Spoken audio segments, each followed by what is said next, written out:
I was born in 1991, which means that I grew up during the decade of peak ninja, at least for the United States. Obviously, Japan has always been pretty in love with ninja-based stories pervading all of their media for more than 100 years. But ninja stuff really started catching on in the US around the start of the 1980s, when we started getting stuff like the Ninja Trilogy and the 5-part American Ninja film series. Of course, I think this really came to a head when the Teenage Mutant Ninja Turtles were turned into a children's cartoon in 1987 and took the world of toys and comics by storm, being one of the only ninja franchises still surviving now. By 1990, Ninja Turtles was being adapted into a film franchise, and ninjas were taking over the TV that I was growing up with as a kid.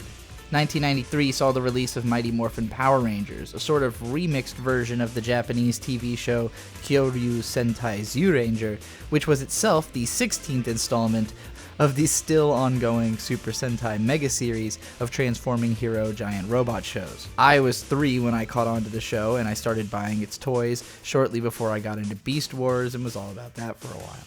Each of the Rangers was semi-explicitly a ninja, and the ground-level enemies that they fought against were ostensibly ninja as well, and the ninja combat scenes were usually my favorite part of the show, besides all the ending kaiju battles. This had been my personal introduction to the concept of a ninja, and the only other context I can remember seeing them in the early 90s was in the music video for the song Peaches by Presidents of the United States of America, which I still consider to be the peak encapsulation of early 90s culture. By the way, elect me president in 2028. Unbeknownst to me at the time, the real reason that ninja were catching this big second wind was off of the success of the 1992 arcade fighting game classic Mortal Kombat, a series that I would become aware of thanks to the 1995 film adaptation and its 97 sequel, both of which I had loved at the time, particularly for the badass designs of the masked ninja, Sub-Zero, and Scorpion, whom I believe my brother and I dressed up as for Halloween. I hadn't caught them at the time of the release, but the Three Ninjas film series about kid ninja brothers had also kicked off in 1992, lasting 4 films by 98, when I probably actually saw one of them. For me, ninja had become a fact of nature before I even really understood what Japan was, and long before I'd ever played a video game or seen anything considered anime. But all of that would change at the turn of the millennium, when I was finally exposed to the 1993 anime cult classic Ninja Scroll by a very irresponsible older cousin. I am certain that my amenability to Ninja Scroll, in spite of it being stupendously more violent than anything I had ever seen before that point, was simply on the basis of it containing ninja.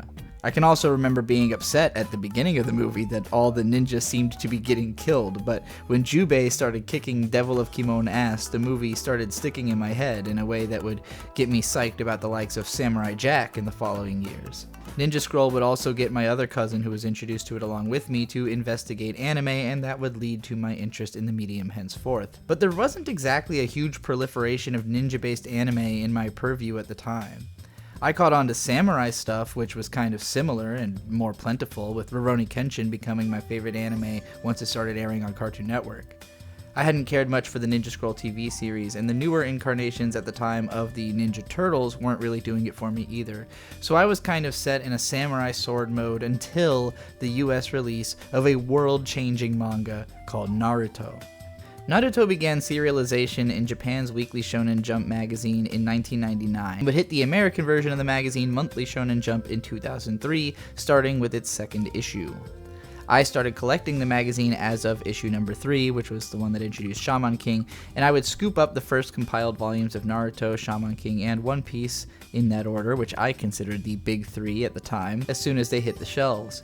And once I had read the first chapter, and I was really able to start following the story of Naruto, it quickly became my favorite manga of the time, overtaking the likes of Rave Master and Jing the King of Bandits. Naruto is the perfect ninja manga because it, perhaps accidentally, understands the appeal of ninja in a way that you can't get at just by thinking about them.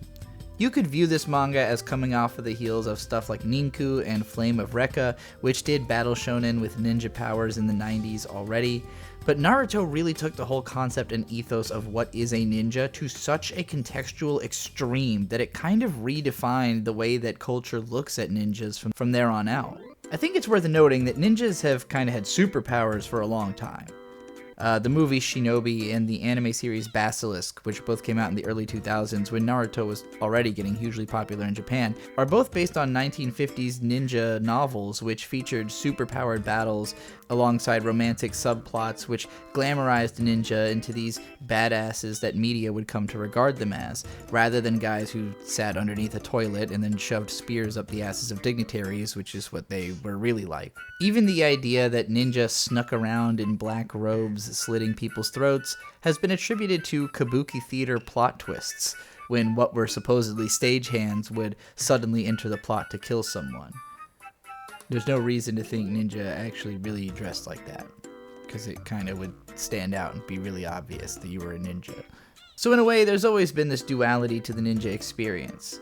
Conceptually, they are these quick, sneaky, quiet, trap-laying, quick-killing little knife assassins, but also they know dark arts and magic, and they have super strength, and they carry 1 billion weapons in their sleeves, and they see in the dark. I think the important question that Naruto asked was just simply, what do the ninja do during the daytime? And poof, 2 decades later, we've got an endless ninja high school anime. When I was a little kid, I was a little kid. I'm 5'8" now, which is kind of tall for a woman, but up until the 9th grade, I was consistently the shortest, smallest kid in every class that I had, right up until a violent growth spurt, the scars of which still track on my legs and back today. I know a lot of people who, when they were growing up, were fat, and then they admired characters like Goku from Dragon Ball, and then they emulated them and got fit and became a badass or whatever. But in spite of the pushback that I got from other kids about looking girly and being small growing up, I never wanted to change those aspects of myself. In my mind, what made me competitive and cool was being smart and fast and sneaky.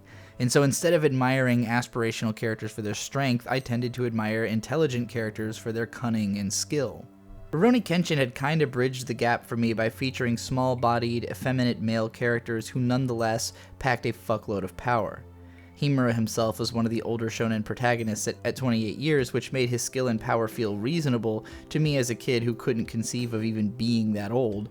But Rurouni Kenshin also had characters in it that were my age, like Yahiko, who were themselves training to be as cool as Kenshin, and also prodigies like Seita Sojiro, or the young Kenshin that we would learn about in the backstory OVA, who all showed, perhaps unrealistically, that even small, young, girly dudes could still kick ass. Ninja fall into an interesting cultural pocket in that they simultaneously stand for the strength and lethal ability associated with large men, but also for the quickness, agility, and lack of presence associated with smaller people.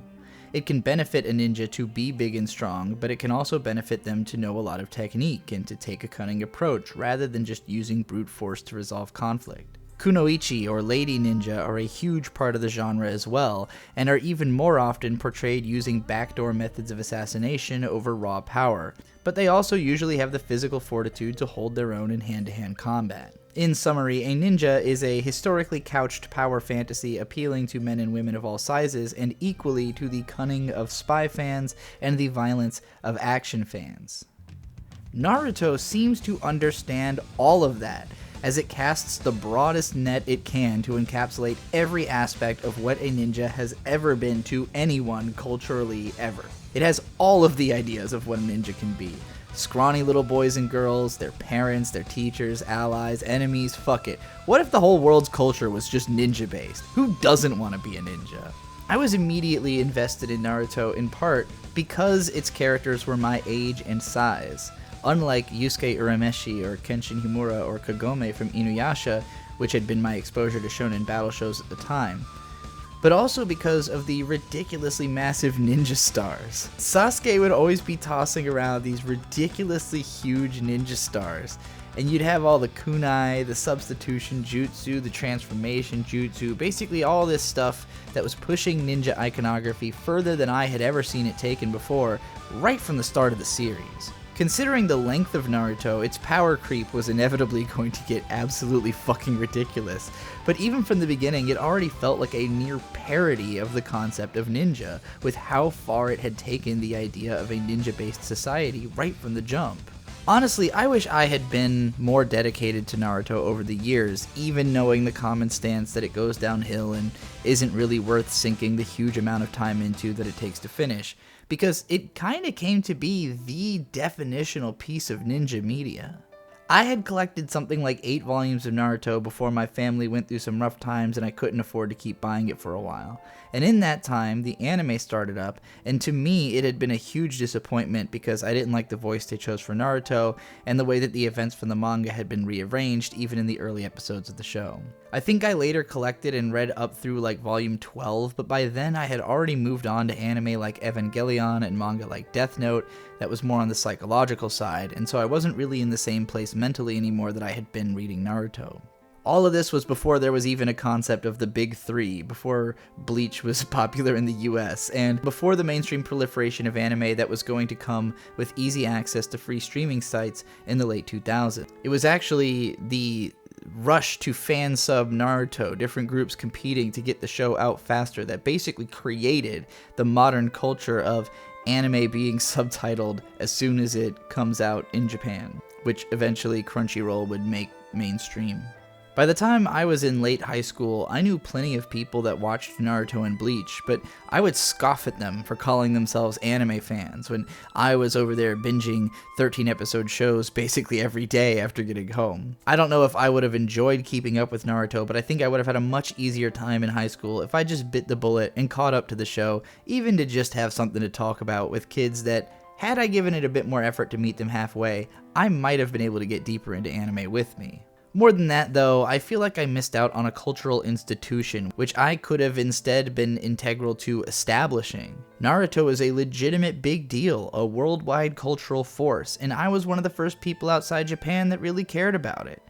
Had I continued to care, I would have been able to talk about it for decades, and probably have made a lot of money off of it, just as many other anime YouTubers have done. By the time I was making content on the internet, though, Naruto was leaving the cultural zeitgeist to become a legacy franchise, the lasting cultural imprint of the concept of ninjas that reached peak worldwide recognition at the tail end of the 90s before entering the cultural lexicon permanently.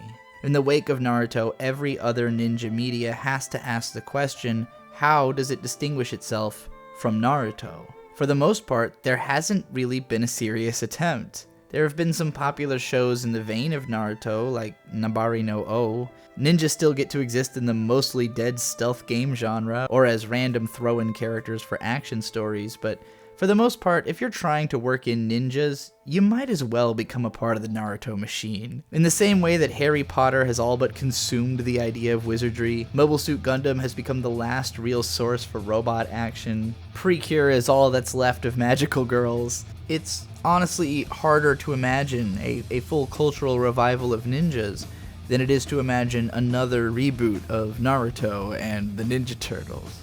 If you love ninjas, hate Naruto, love Naruto, hate ninjas, paradoxically love Naruto and hate ninjas in all other contexts, or anything else, let me know about it in the comments below. I've been Trixie the Golden Witch. You can find links to my everything on my Linktree. Please read my magazine, Trixie's JPEG magazine. It's very cheap, and I need money. The first issue has a 4-page article about how Yoko Kanno turned anime into my religion through brainwashing. Go give that a read. Thanks again for watching, and always remember, anime forever.